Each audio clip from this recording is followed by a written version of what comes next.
Dobré ráno, vážení priatelia. Myslel som si, že na záver volebnej kampane si pôjdem zaplávať iba tak pre radosť, lebo voda stále je dobrá.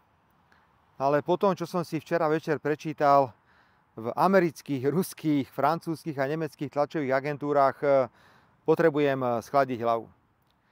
A potom, keď to trošku predýcham, vám porozprávam, o čom toto celé vlastne tu na Slovensku je.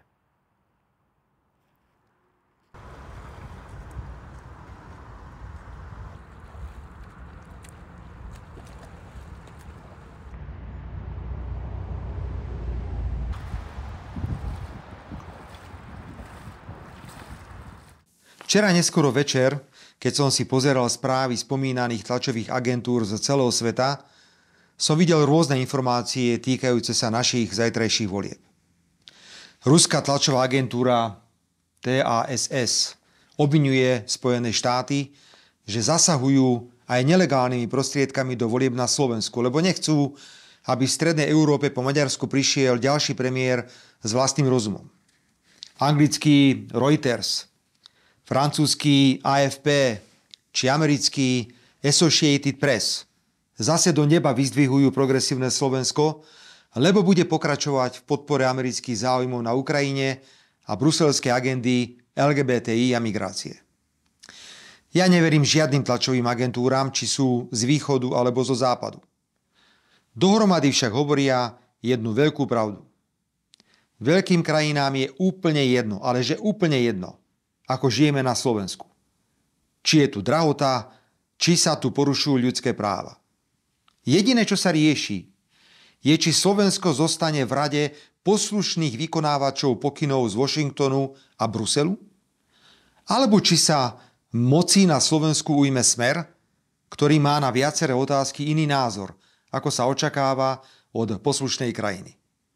Že síce na jednej strane v Smere rešpektujeme našu európsku demokratickú orientáciu, ale na strane druhej sebavedomo prezentujeme, v čo veríme a čo si myslíme, že je dobré pre slovenské národnoštátne záujmy. Nie je všetko, čo je dobré pre cudzích, je dobré pre Slovensko. Vážení priatelia, Slovensko nemôže a nesmie strácať tvár. Nemôžeme súhlasiť, že dobrý a demokratický je len ten, kto bez akýchkoľvek výnimiek na 100% súhlasí s tým, čo hovoria veľkí. Kvalita života na Slovensku je to posledné, čo ich zaujíma. Ale keby sme teraz vyhlásili, že sme za vojnu na Ukrajine a jej ďalšie vyzbrojovanie, že zrušíme definíciu manželstva ako zväzku muža a ženy a zakotvíme homosexuálne manželstvá, že príjmeme všetkých nelegálnych migrantov a budeme nútiť ľudí, aby sa očkovali, tak dostaneme od západných veľmocí jednotku s hviezdičkou. Ale my nepredáme svoju dušu. Vážime si seba sami. Iné názory vyslovujeme preto, lebo veríme, že sú správne a že pomáhajú Slovensku prežiť. My v Smere nie sme ako Naď a jeho klony v progresívnom Slovensku, ktorí na povel západu urobia čokoľvek, len aby boli v priazni veľkých, bez ohľadu na to, aké škody napáchajú Slovensku, jeho integrite, suverenite a schopnosti prežiť.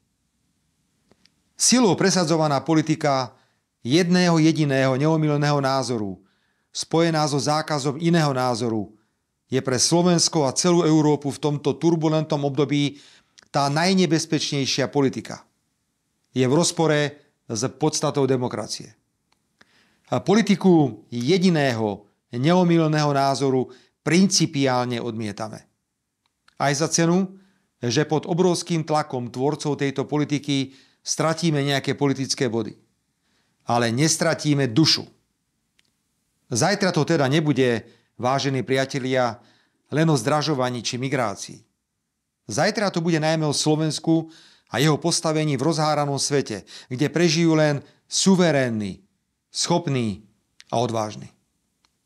Pekný predvolebný podvečer, Slovensko.